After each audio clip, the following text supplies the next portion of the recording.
दोस्तों नमस्कार, स्वागत है आपका यूट्यूब चैनल एबी टेक में। आज है 27 सितंबर 2023 और जान लेते हैं आज की महत्वपूर्ण खबरें जो आज के प्रमुख समाचार पत्रों पर छाई हुई हैं। सबसे पहले देखिए यहाँ पर अपडेट है कि करीब 4.25 लाख युवाओं को मिलेंगे स्मार्टफोन। स्वामी विवेकानंद युवा सशक्तिकरण योजना के तहत योगी सरकार अगले महीने से 25 लाख युवाओं को निःशुल्क स्मार्टफोन बांटने जा रही है।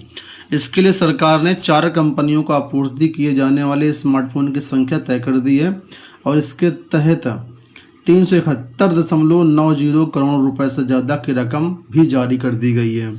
इस संबंध में औद्योगिक विकास विभाग ने आदेश जारी किया है। पहले चरण में 25 लाख स्मार्टफोन का 15% वितरण होना है। इस हिसाब से करीब 3,75,000 स्मार्टफोन का वितरण होगा। सरकार ने कंपनी से 9,972 रुपये प्रति दर से स्मार्टफोन खरीदे हैं।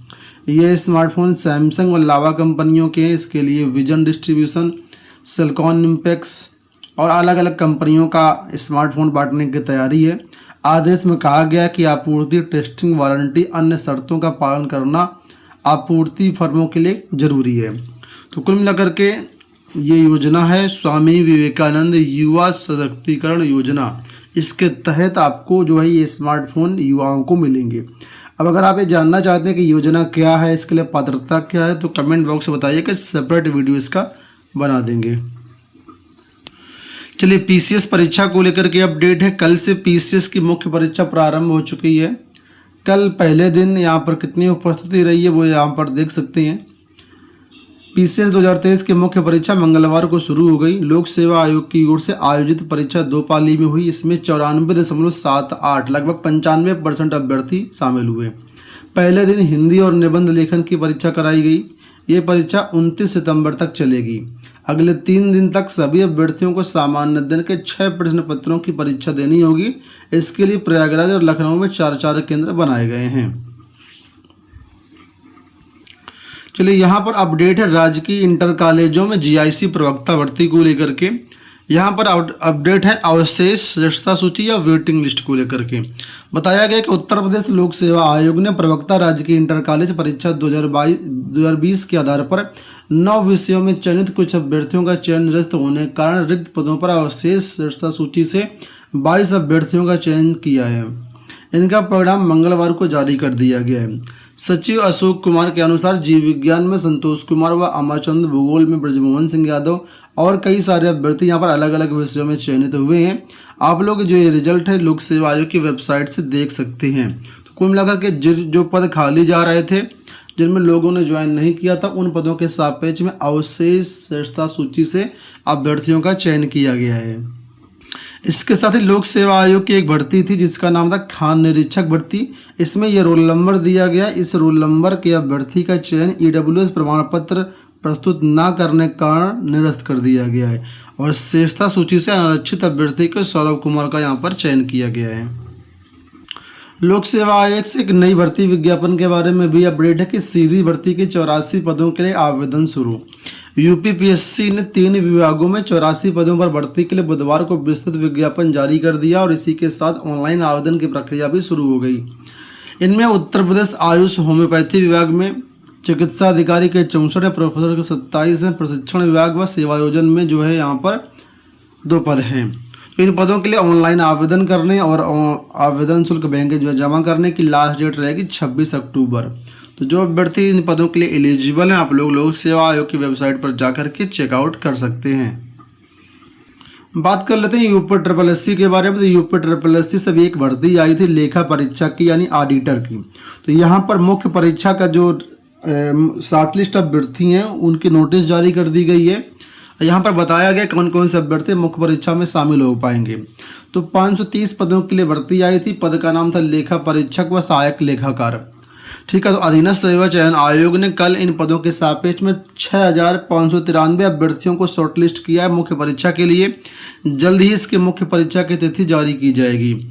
आयोग के सचिव अवनीश सक्सेना ने बताया कि लेखा परीक्षक के 529 व सहायक लेखाकार के कुल 530 पदों पर चयन के लिए आवेदन मांगे गए थे।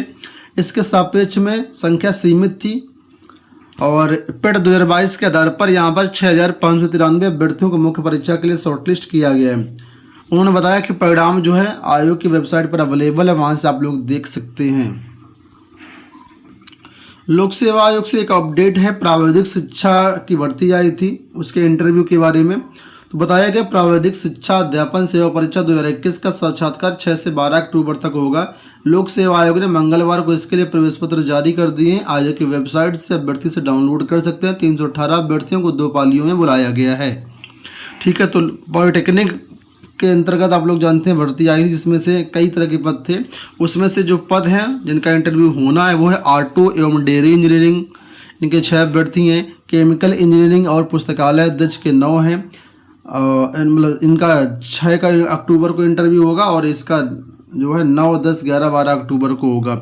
इसी तरीके से बाकी भी हैं, तो आप लोग इसका कार्यक्रम देख सकते हैं वेबसाइट से। यहाँ पर देखो अपडेट है कि प्रयागराज के सालवर से वीडियो भर्ती परीक्षा दिलाने वाला अभ्यर्थी गिरफ्तार। अधीनस्थ सेवा चयन आयोग की ग्राम विकास अधिकारी परीक्षा में सालवर बैठाने वाले अभ्यर्थी को पुलिस ने मंगलवार को गिरफ्तार कर लिया। सालवर से उसने 4 लाख रुपए की डील की थी। 50,000 रुपये एडवांस देकर के उससे परीक्षा दिलाई थी। दोपहर बाद आरोपी को कोर्ट में पेश किया गया, जहां पर वो जेल भेजा गया। तो कुल मिलाकर के वीडियो भर्ती में जो घपलाबाजी किया था जिसने, उसको गिरफ्तार कर लिया गया है। एनपीएस को लेकर के आज एक अपडेट आई है कि सरकारी कर्मचारी एनपीएस में अधिक मुनाफा कमा पाएंगे। तो यहाँ पर देखिए बताया गया कि पेंशन निधि नियामक यानी पीएफआरडीए ने सरकारी कर्मचारियों के राष्ट्रीय पेंशन योजना के नियमों में अहम बदलाव किया है। अब कर्मचारियों के एनपीएस टियर 2 खातों में डिफॉल्ट योजना का विकल्प मिलेगा। इससे वे अपने निवेश के लिए पेंशन फंड मैनेजर और प्रतिशत में रिटर्न का दायरा चुन सकेंगे। इससे टियर 2 खाते में निवेश जोखिम कम होगा और मुनाफे के अधिक अवसर प्राप्त होंगे। अब यहाँ पर आपको बताना चाहूँगा आखिर मामला क्या है। तो आपको बता दें, यहाँ पर जब आपका एनपीएस अकाउंट खुलता है तो एनपीएस में 2 प्रकार के अकाउंट होते हैं। एक होता है टियर 1 और एक होता है टियर 2। जो आपका सैलरी से पैसा डिडक्ट होता है और गवर्नमेंट का 14% मिलता है, वो आपका टियर 1 खाते में जाता है। और टियर 1 खाता ये पूरी तरीके से पेंशन खाता है। ठीक है, वहीं पर साथ में एक खाता अलग से होता है टियर 2। ये स्वैच्छिक होता है। आप जिस तरीके से बैंक में एफडी करते हैं उसी तरीके से यहाँ पर आप टियर 2 खाते में पैसा डाल सकते हैं। इस टियर 2 खाते में गवर्नमेंट का कोई लेना देना नहीं है। तो अभी तक क्या होता था, टियर 2 खाते को व्यक्तिगत तौर पर आप खुद मैनेज करते थे और ये पैसा शेयर मार्केट में जाता है। टियर 1 का भी जाता है, टियर 2 का भी जाता है। टियर 2 में क्या होता है, फंड मैनेजर होते हैं। तो ये आपके पैसों को मैनेज करते हैं, कहाँ पर लगाना है, कहाँ पर नहीं लगाना है, कहाँ पर अच्छा रिटर्न मिलेगा, कहाँ पर नहीं मिलेगा। तो टियर 1 तो मैनेज कर देती थी गवर्नमेंट, लेकिन टियर 2 पूरा आपको मैनेज करना पड़ता था। तो यहाँ पर रिस्क ज़्यादा रहता था। इस वजह से सरकार ने कहा है कि अब टियर 2 भी जो पीएफआरडी है वो भी मैनेज करेगा। तो यहाँ पर आपको जो रिटर्न मिलने के चांसेज हैं वो बढ़ जाएंगे। आपको बता दें, टियर 1 कंपलसरी है पेंशन के लिए, टियर 2 स्वैच्छिक है। जिसका टियर 1 खुला होगा वही टियर 2 खाता खुलवा सकता है। तो अगर आप भी स्टॉक मार्केट में इन्वेस्ट करके यहाँ पर पैसा कमाना चाहते हैं तो आप पेंशन फंड के थ्रू, एनपीएस के थ्रू ये काम कर सकते हैं। और यही बताया गया कि अब टियर 2 जो है उसमें आपको जो है एक तरीके पेंशन फंड मैनेजर जो है वो मैनेज करेंगे, इससे आपका रिटर्न मिलने के चांसेस बढ़ जाएंगे। ठीक है, तो फिलहाल ये यहाँ पर अंतर है। लेकिन आपके इसका एनपीएस के जो पेंशन आपका अकाउंट है, टियर 1 अकाउंट है, जो आपका रिटायरमेंट का टाइम मिलेगा, उससे कोई लेना देना नहीं है।